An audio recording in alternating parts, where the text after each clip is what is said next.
కేంద్ర ప్రభుత్వం తీరుకు వ్యతిరేకంగా నిరసనలకు పిలుపునిచ్చారు పీసీసీ చీఫ్ మహేష్ కుమార్ గౌడ్. రేపు హైదరాబాద్ గాంధీ హాస్పిటల్ ముందున్న గాంధీ విగ్రహం దగ్గర, ఎల్లుండి జిల్లాల్లో నిరసనలు చేపట్టాలని పార్టీ శ్రేణులకు సూచించారు. జాతీయ ఉపాధి హామీ చట్టం పథకంలో మహాత్మా గాంధీ పేరును తొలగించి వికసిత్ భారత్ జీ రామ్ జీ పేరుతో కొత్త పథకాన్ని తెస్తోంది కేంద్రం. బీజేపీ చేస్తున్న కుట్రలను ఖండిస్తూ ఏఐసీసీ పిలుపుతో తెలంగాణ వ్యాప్తంగా నిరసన కార్యక్రమాలు చేపట్టాలని క్యాడర్కు సూచించారు మహేష్ గౌడ్. కేంద్ర ప్రభుత్వం తీరుకు వ్యతిరేకంగా నిరసనలకు పిలుపునిచ్చారు పీసీసీ చీఫ్ మహేష్ కుమార్ గౌడ్.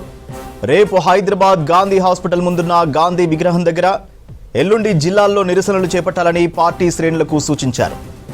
జాతీయ ఉపాధి హామీ చట్టం పథకంలో మహాత్మా గాంధీ పేరును తొలగించి వికసిత్ భారత్ జీ రామ్ జీ పేరుతో కొత్త పథకాన్ని తెస్తోంది కేంద్రం.